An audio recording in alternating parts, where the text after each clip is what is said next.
Hey, welcome back to the Disney Plus Everyday Challenge, and today we have Kingfishers. This is a NatGeo, yes, National Geographic series. I don't know why I didn't check that beforehand. I can probably see the little icon there. This is from 2013. It's one season. You know what? I forgot to check here how many episodes there are. There are 10 episodes. 10 episodes. Uh, and I have to be very honest with you. I have literally no interest in watching people fish. It's I don't know if I'm weird that way, but uh, when I think of Disney Plus, I do not think of watching people fish. Of course, yes, this is National Geographic. It's been on the National Geographic Channel. It's a reality series. It's about men, and I suppose maybe women at some point. I don't know. I've only watched one episode. Uh, and it's episode one, but it's also episode three at the same time. I know that's a little bit confusing. That is one of the most interesting things I saw, at least at first, when I first looked this up after it was selected yesterday. Um,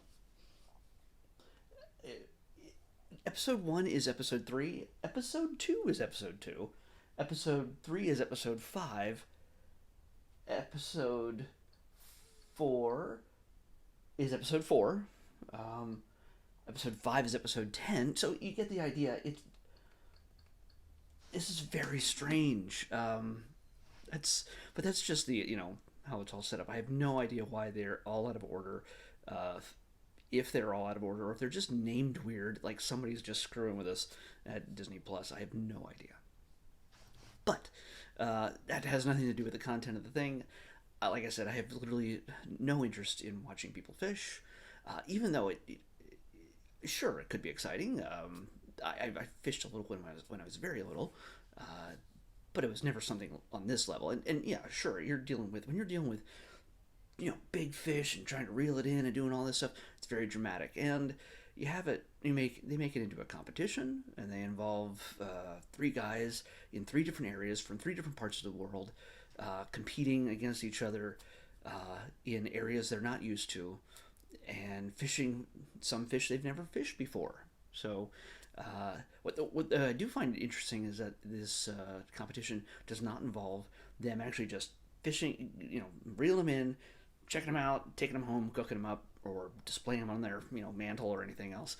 They literally just catch and release. So, they're it's I don't know if that's just the general rule, but in this realm, it's meant to be. They're very cons- conservationalist. I guess that's the proper term. I'm not too bright when it comes to this, but yeah. So it puts us in a place. They take us from Canada to the Amazon to England, and these three guys are from these areas. Although the American there's a guy named Kevin who is from Canada, a guy named Pepper who's an American, but he lives in South America along the Amazon, where they fish in the first episode or third episode, depending on how you look at it. And then there's Sean, who is from England. So you get these three different very different personalities, and you get them in a boat together, and they set the rules for wherever they are. So there's no intrusion by a host or anything else. You literally just see these three guys fishing. Yes, there's a camera crew obviously that's around them the whole time, and the very English narrator for this is really funny. It's one of my favorite parts. He's got a nice bit of commentary for what's going on, and little jabs and zings and things like that throughout the episode. Very dry British humor, so that's kind of fun for me. And I actually have to admit that as much as I did not want to watch a thing about fishing, I actually really enjoyed this. Yeah, it was fun. It was these guys.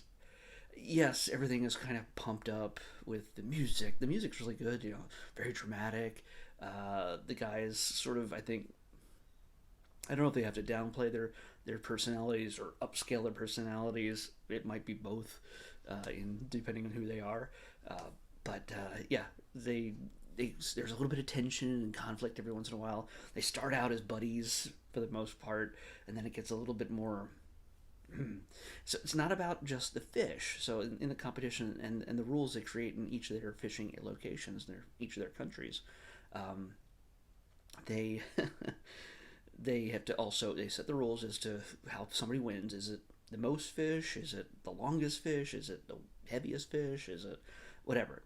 Uh, and then it's also a presentation at the end of the evening and how they help entertain their two guests at their location, whether whether it's based on the food or the culture or music and however else they decide to spend the evening celebrating. In some cases, they bring in a guy to cook salmon like in an old fashioned Native American way. So that's kind of cool. Another one is showing different dancers and music from the Amazon, from Brazil and like. And the other one is magic show. So yeah, it's interesting. So it's and they have to grade each other on their presentation at the end of the night. So it's not just about fishing; it's about their presentation of their culture, their area, and so yeah, some of the scenes were fairly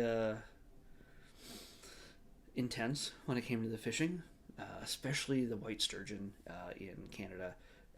Massive, massive fish. It's one of the dinosaurs. It's been around for 150 million years, and yeah, that to me drew me in. They were smart to put that at the beginning and to really pull you in, because it was a struggle for 40 minutes for one of these guys to pull one of these things in, and it is honestly one of the biggest fish ever caught in that area of Canada, and you get to see it. It's pretty impressive.